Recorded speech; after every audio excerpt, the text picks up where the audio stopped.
Hey everyone, welcome back to the channel. Before we dive into today's controversial story that has the entire rugby world talking, I need you to do something for me. If you're not already subscribed, hit that subscribe button right now and make sure you turn on those post notifications so you don't miss any of our breaking rugby news and analysis. We're committed to bringing you the latest updates from South African rugby, the Springboks, and all the major stories affecting our beloved game. If you're enjoying the content and finding it valuable, please smash that like button and share this video with your rugby friends, your club teammates, and anyone who loves the sport as much as we do. Sharing really helps us grow this community and allows us to keep bringing you quality rugby content. Drop a comment down below as well and let me know what you think about today's story, because this one is absolutely massive and has caused quite the uproar. Now let's get into what has become one of the most talked about incidents of the rugby season. The United Rugby Championship has officially dropped the hammer on Bulls hooker Jan-Hendrik Wessels, confirming a 9-week ban that has sent shockwaves through South African rugby and sparked fierce debate across the global rugby community. This suspension stems from an incident that occurred during the Bulls' clash with Connacht last week, and the fallout has been nothing short of explosive. What makes this story even more significant is that Rassie Erasmus himself has publicly shown his outrage about the situation, taking to social media to express his frustration with the decision.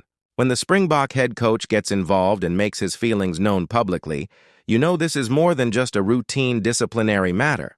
This is a story that goes to the heart of rugby's governance, consistency in officiating, and how the game deals with on-field incidents that cross the line.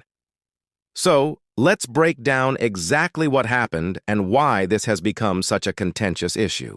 During the Bulls' United Rugby Championship Round 4 match against Connacht on Friday, October 17th, an incident occurred in the 18th minute that would change the trajectory of both the game and Wessels' immediate future. According to the official sighting report, Wessels was accused of grabbing the genitals of Connacht's Josh Murphy. Now, this is obviously a serious allegation and one that rugby takes extremely seriously because it falls under Law 927, which states that a player must not do anything that is against the spirit of good sportsmanship, and specifically prohibits grabbing, twisting, or squeezing the genitals. This is considered one of the most serious forms of foul play in rugby because it's not just dangerous, it's a fundamental violation of the respect and dignity that should exist between players on the field. What makes this incident particularly bizarre and controversial is what happened immediately after. Josh Murphy's reaction to the incident actually resulted in him receiving a red card. Yes, you heard that right. The player who was allegedly the victim of this foul play was the one who got sent off. Murphy obviously reacted strongly to what had happened to him, and his retaliation was deemed serious enough by the officials to warrant a red card. This has raised massive questions about how incidents like this are handled in real time by match officials. How does the victim of such serious foul play end up being the one who gets sent off while the initial offender stays on the field? This is exactly the kind of inconsistency that frustrates coaches, players, and fans. And it's undoubtedly part of the reason why Rassie Erasmus felt compelled to speak out publicly about the situation. The disciplinary process that followed has been thorough and followed the standard URC procedures. The citing commissioner reported Wessels for the act of foul play, and a panel was assembled to hear the case. The panel consisted of Declan Goodwin from Wales serving as chair, along with Simon Thomas and Leah Thomas, also both from Wales. This 3-person panel reviewed all the available evidence, heard testimony, and ultimately made their determination. They were satisfied that an act of foul play had indeed occurred and found that the incident met the red card threshold. This is significant because it confirms that even though Wessels wasn't sent off during the game, the incident was serious enough that he should have been. The panel determined that the offense warranted entry at the low end of the scale for this type of violation, which carries an initial sanction of 12 weeks. That's 3 months on the sidelines, a massive punishment that would have devastating consequences for both the player and his team. However, the final suspension was reduced from 12 weeks to 9 weeks due to what the panel described as mitigation factors. Specifically, Wessels received a 25% reduction in his ban because of his good conduct both prior to and during the disciplinary hearing, as well as his previously clean disciplinary record. The panel clearly took into account that this was out of character for the player and that he had shown remorse and understanding of the seriousness of his actions. Even with this reduction, though, 9 weeks is still a substantial ban that will have major ramifications. The timing of this suspension could not be worse for both Wessels and the Springboks. Wessels had just been named in Rassie Erasmus's squad for the November internationals earlier in the week, a huge honor and a testament to his impressive performances for the Bulls this season.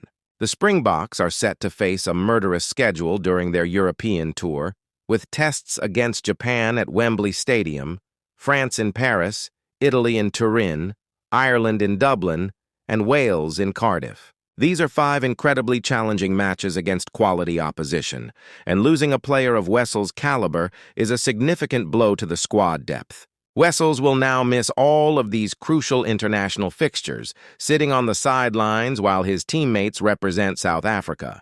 His return is scheduled for the final fixture of 2025, which happens to be a South African derby against the Stormers. So not only does he miss the entire Springbok tour, but he'll also miss a significant chunk of the Bulls' URC campaign. This is where Rassie Erasmus's fury becomes more understandable.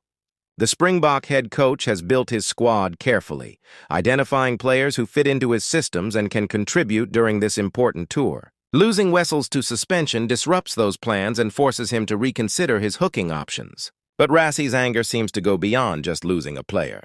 His public expressions of outrage suggest he believes there's something fundamentally wrong with how this incident was handled or how the punishment was determined. Perhaps he feels the ban is too harsh given the circumstances, or maybe he's frustrated by the inconsistency in how such incidents are dealt with across different competitions and jurisdictions. Rassie has never been shy about challenging rugby's authorities when he believes they've made poor decisions, and this situation is no exception. It's worth noting that the Bulls do have the right to appeal this decision.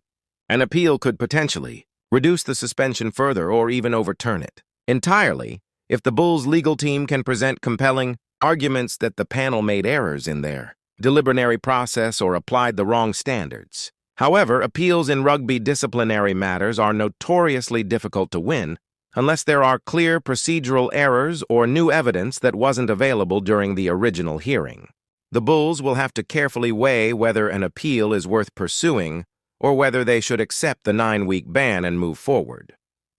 This entire situation highlights some of the ongoing challenges rugby faces in maintaining discipline and consistency. On-field incidents involving contact with the genitals are thankfully relatively rare, but when they do occur, they create enormous controversy. The game has strict laws against such behavior, and rightly so, because rugby prides itself on being a physical but respectful sport, where players can compete fiercely but still maintain dignity and sportsmanship. At the same time, there are legitimate questions about consistency. Are similar incidents punished similarly across different competitions? Are match officials adequately trained to identify and deal with these situations in real time? And how should officials handle cases where the victim of foul play reacts and potentially makes the situation worse? The fact that Josh Murphy received a red card for his reaction while Wessels stayed on the field during the actual match raises serious questions about in-game officiating. While it's understandable that officials will punish violent retaliation, it seems deeply unfair that the initial perpetrator of serious foul play can remain on the field while the victim is sent off. This is the kind of situation that can undermine confidence in the officiating system and lead to accusations of incompetence or bias. It's also the kind of situation that coaches like Rassie Erasmus will not let slide without comment because they see it as fundamentally unjust and potentially harmful to the integrity of the game. For Wessels personally, this is obviously a devastating setback. He had been performing well for the Bulls, had earned his first call-up to the Springbok squad, and seemed poised to potentially add to his international caps during the November tour. Instead, he'll be watching from home, serving his suspension and undoubtedly reflecting on a moment of madness that has cost him dearly. The silver lining, if there is one, is that his previously clean record and good conduct during the hearing were recognized by the panel, suggesting that this is viewed as an aberration rather than a pattern of behavior. When he does return in late December, he'll have an opportunity to rebuild his reputation and work his way back into Springbok contention. But there's no doubt this incident will follow him for some time. This story is far from over, and you can bet we'll be following every development closely as it unfolds.